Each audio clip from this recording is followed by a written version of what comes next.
Okay, mayong bunto no usab kanatong tanan mga higala. Ani ana pod kining inyong ubos nga alagad, Reverendo Padre Edwin Academia Acab. For second day na gyud mga higala, no? Sa amo ang gipahigayon nga annual retreat diri sa Cebu City. Of course, nakahimamat gyud mi mga higala. Nakahimamat gyud mi sa akong maamong mga kaubanan nga mga kaparian diri sa Cebu. O padayon maghigala ang mga lectures, ang mga sharing, ang mga pagkanabitang pamalandong sa amo ang retreat. Okay, no? Alas 12 pa maron, so nahala, nasamtang na ni Udto mo, nahala, no? Padayon kita sa ato ang pagpanudlo. Wala nang usa kita karoy ko ha, si BCP News, kay medyo uno api kita gamay. Ari lang usa kita sa atong Saint of the Day. Boy na nga atong Saint of the Day karon, unsa man tarong pitsahan, November 7. November 7, kinsa may santos karon. Secondary sa atong listahan, walay lain kung dili si November 7 si San Diego o Saint San Diego or Saint Didacus, no, Didacus or San Diego, no. Bueno kini siya San Diego di Alcala, no, unya kuan kini siya kanang Kachila, no? Unya, he joined the secular Franciscan. Himo ni siyang Franciscan niya, brother. Unya, kuang kini siya, generous kay ni siya sa mga pobre. Na, he joined the missions in the Canary Islands. San Diego is named for the Franciscan who was canonized in 1588. Sa pa kini si San Diego, mao gini siyang San Diego, di ba na may San Diego dito sa Amerika, sa American state of San Diego. Ano, San Diego state ba na or city? Basta kay kuan na siya naa ginay pangalan dito San Diego dito sa kining Amerika. Muni siya nga San Diego. Muni siya nga San Diego. Si San Diego or Saint Didacus.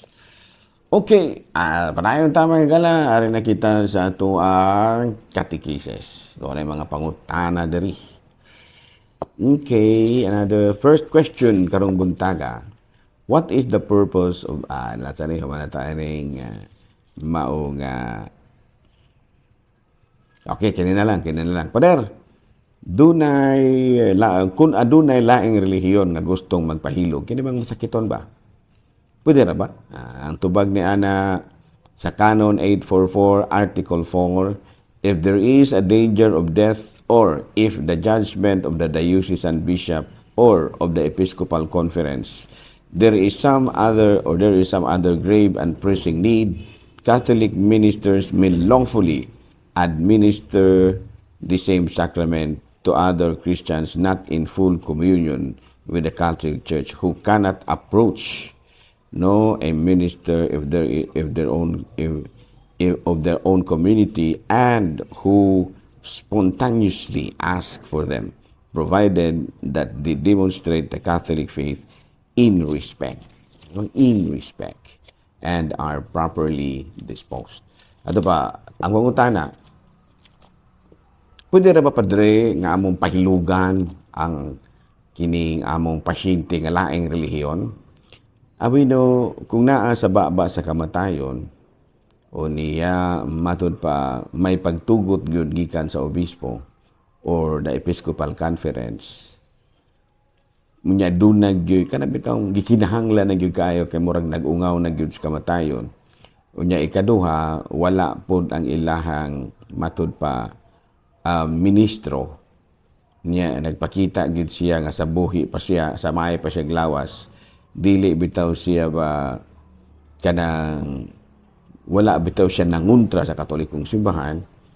Unya nakita gid nato nga medyo maayo sa og relasyon sa mga kaparian o mga katuobang Kristiyanos, pwede ra na siyang hilugan sa usa ka pari. Okay, klaro? Ano? So pwede ra na siya, pero may pagtugod kan sa obispo, nya dili pug katong sigig panaot sa Katolikong simbahan. Siging nanaot sa Katolikong simbahan, din na siya pwede.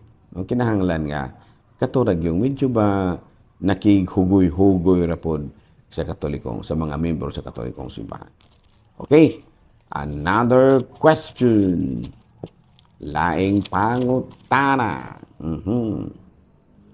Pwede, murag natubag naman ako nino. Kanang wala pa, kanang bago yun. Kanang bago yun. Another question.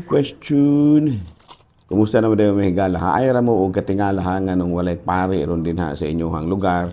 Kaniya na mi karon diri Cebu na kimamat nami sa among mga kaubanan o padayon kami nga namalandong sa among binulan nga pamalandong not annual retreat. Okay, last question. What are the 3 essential obligations of marriage? Unsa man gyud ang tulo ay mo katingala mahigala ha nga nag-aw-aw among iro, no? Tingala mo kusog ang aw-aw. Sige lang ara mo kahadlo. What are the 3 essential obligations of marriage? Unsa man ang tulo ka mga kinahanglanon gyud nga obligasyon sa kasal. Number 1 is permanence. Means having the condition or quality of being permanent. Sa ato pa, ang kamingyoon di ay permanente, labi na nat diri sa Pilipinas kay wala tay divorce. Permanente gyud na og sa ato pa na hanggang sa libingan. Ayan hanggang sa libingan ang kasal diri sa Pilipinas. Sa Mark chapter 9 verse 10, tungod ini kinahanglan nga dili bulagon sa tao ang gihiusa sa Dios. Okay, number 2, exclusivity. Means that it is a unity that is not divided or shared by others. Sa Genesis chapter 2 verse 24, tungod ini ang lalaki mubiya sa iyang amahan o ginahan ug mutipon sa iyang asawa ug mausa na sila. The emphasis of 2 mahimong usa. Usa ra gyud. Walay kanang makashare. Ayan no. Sa ato pa that is the second essential obligations of marriage. And the third essential obligation is openness. Means possessing a truthful characters, being ready, accessible, not concealing one's actions or purpose, not being secretive. Uy, ana gid na sa kami nyo, no? Walay solo sikrito. Kinahanglan nga ang tanan, kinahanglan nga open gyud ka, openness sa imuhang pamilya. Labi na ba nag-asawa?